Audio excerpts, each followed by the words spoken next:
We've talked about the Nissan and Infiniti Sport calipers. These ones right here, made by Akebono, and the upgrade is called a Akebono upgrade, Akebono BBK upgrade. This one right here. And basically, people with standard brakes, calipers that look like that, which is standard in most Nissans, sometimes go for that upgrade. And, you know, among many other things, performance, you know, there's cosmetics and things like that. But there's another matter I'd like to talk about, and for this video I'm going to use an Infiniti M45. As you can see, this one here came from the factory with those standard calipers in the front as well as in the rear. I upgraded the brakes on my 2008 Infiniti M45, and this is what they ended up looking like. Yes, I powder coated those calipers, make them pop out a little more. I got two-piece rotors, and same thing going on in the back over here. And you might have noticed that the wheels look quite peculiar, the wheels that I have on there. I did not get the wheels not for cosmetics. These are actually compact spares that come from models that have the Akebono calipers as standard, or from as a factory option. You get those compact spares as well.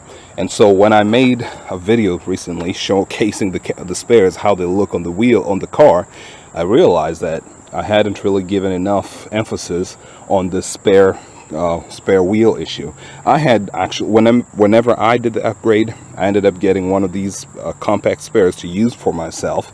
But since we've been talking about advantages and disadvantages of the Akebono BBK upgrade, I figured maybe this would be a good time to talk a little bit about the spare wheel situation. So we're going to grab a spare wheel, the original wheel that came with the Infiniti M45, and hopefully the next few minutes of this video make sense as to why you should care about it.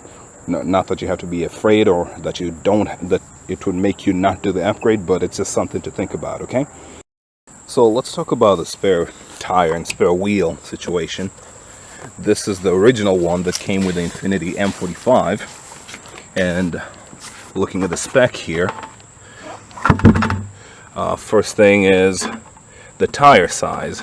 The tire size is a 145 80 17 and 107 speed rating. This tire size has been selected to match the other tires, the original tires that came with the Infiniti M. So it is, you know, tire size is what it is. This right here is your diameter, right? Tire wheel diameter on which this tire goes. And the wheel spec, well, it is a steel wheel, I can tell you that much.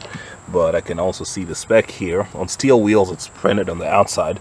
I might not have noticed that before.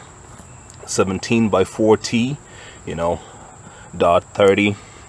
So if I remember correctly, this is 17 inches diameter, 14 inches wide, and I believe this is the offset of 30. Can't tell much from all the other numbers, but it's a Nissan product. So this spare wheel right here usually works for your standard wheel. Whenever you have either the 18-inch wheel or the 19-inch wheel and you get a flat, just take one of those off and install this. Unfortunately, because the calipers are now much bigger, this wheel is not going to work, and I'll give you a demo and explain what's going on. So let's go ahead and try to install this in the rear, and you'll see what happens. I hope you can. It's nice and light, so I can kind of carry it around.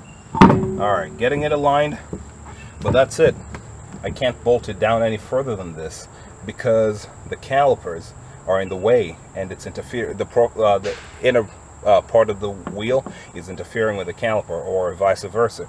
But you're not going to be able to bolt this down like this. And that's the rear. The rear is supposed to be smaller than the front. Let's go ahead and try it in the front. You never know.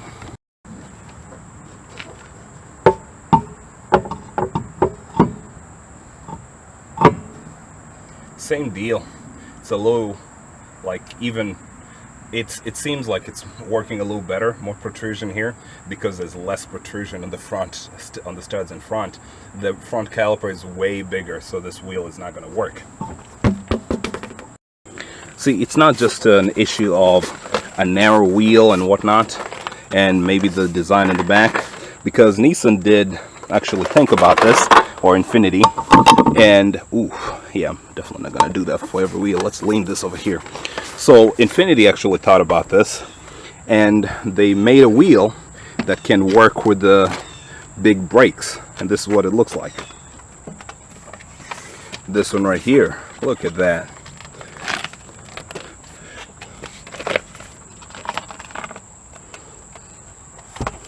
And this is what it looks like. The profile in the back looks pretty similar. The poke and everything else looks almost the same, really. It looks like a, yeah, you can see it looks like a bowl, right? And I'd argue that this one looks almost the same, but it does have a little bit of a concave right in the middle.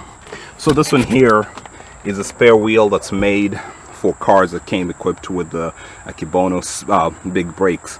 And this one here, most of it, as I said, it looks visually similar for the most part, but this is an aluminum wheel. And for one, aluminum wheels have the specs printed inside on the back side, unlike that one that has nothing on the back side. So let me roll this around and see if we can see this. Yep, here's a wheel spec right here. It's an 18 by 4 T. And I know the offset is 25, but I can't see where it's written on this one right now. Yeah, for whatever reason, it says 0. I don't think that is an offset number. I believe this wheel is an 18 by 4 inches wide.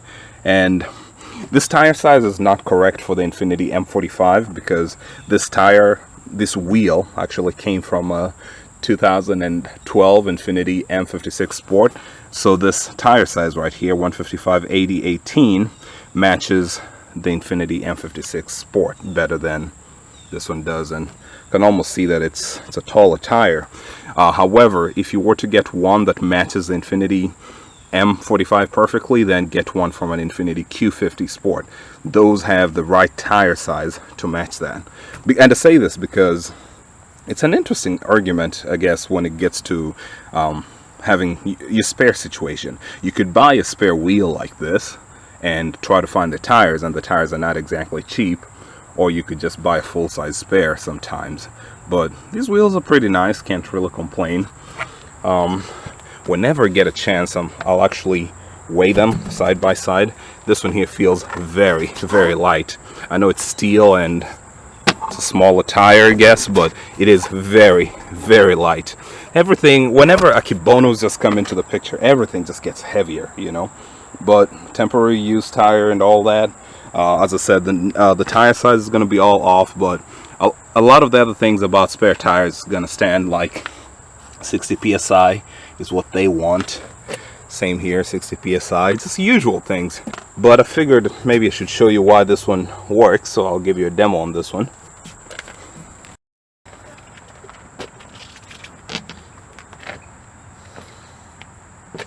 First, I'm going to tell you it's going to be much easier to grab this because it's got spokes. Look at that. Nice and easy. No impact. And you've got so much clearance on this wheel. Look at that. Clearance on this side, clearance on there, clearance on the sides. It's made for this. So that answers the question. What's the minimum wheel size required for the Akebono big brakes? 18 inches is the minimum. Let's go test this in the back and see how it's going to be. I expect no complications, really.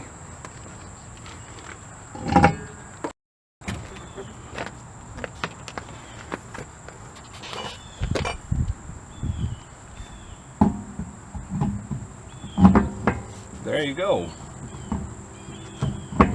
Nice and easy. So perfect. Look at that. Let me show you the amount of clearance you get. Obviously, plenty of clearance behind the spokes. A little more clearance on the diameter side. This top side is what was giving me issues on the 17-inch. Seems like there's a little more space. It's weird how that one is designed, but yeah. So as you can see, no problems going using this one here that was designed for the vehicle, right? And maybe you're curious because I've talked about this in the past where I said the standard wheels could work in the back with no spacers needed because the Akebono rear caliper is a little smaller. However, for the front with a 15 millimeter spacer, you could get it to work. Does that work here? Well, my thought is, number one, no, not really. It's not going to work because it's not just an offset problem, it's a diameter problem as well. But I've got a 15 millimeter spacer, bolt down spacer, as well as a 25 millimeter, even bigger. And we're going to test this to see if it's a spacer issue. So this is about the largest spacer I'd bolt onto my vehicle. I wouldn't want to go too far, so let's try the larger one, and if it works, then maybe we can try the smaller one. But again, if it doesn't work in the rear, it's absolutely not going to work in the front. That's my theory. So let's go ahead and install this spacer and then test it with that and see if it works.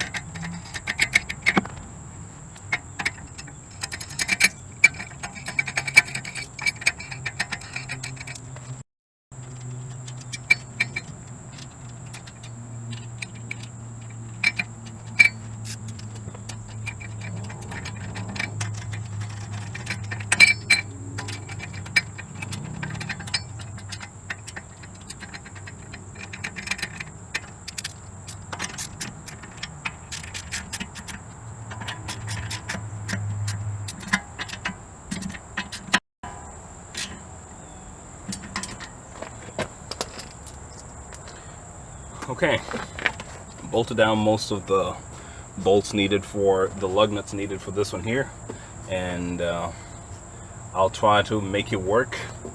One thing I can already tell you is a problem is that the studs are poking out just a little bit, and yeah, this steel wheel does not have the release in between for the studs to poke through. But we'll give it a try and see what happens. You know, can't give up before trying.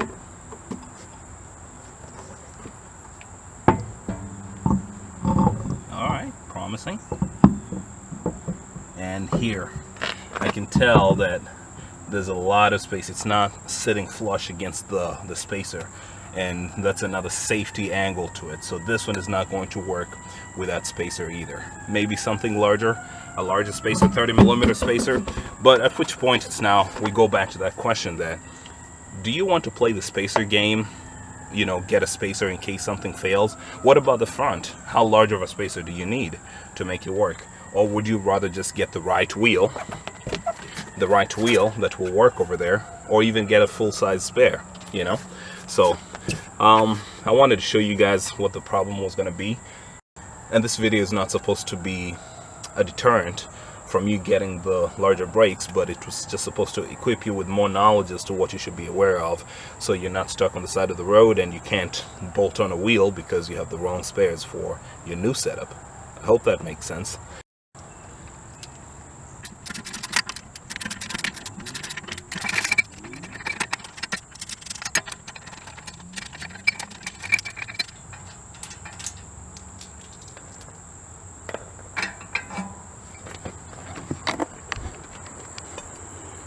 Come check it out. Let me show you how much protrusion you should expect to get whenever you bolt down a wheel onto a spacer perfectly. You see that? See this part that I was talking about? It actually pokes out outside of the wheel, but when I was bolting it down, it was like that. And that is a recipe for disaster. That is how your studs get broken and your wheel is all wobbly and stuff like that. So it is not the right application. It's not the right thing to use whenever you have a spare wheel like this.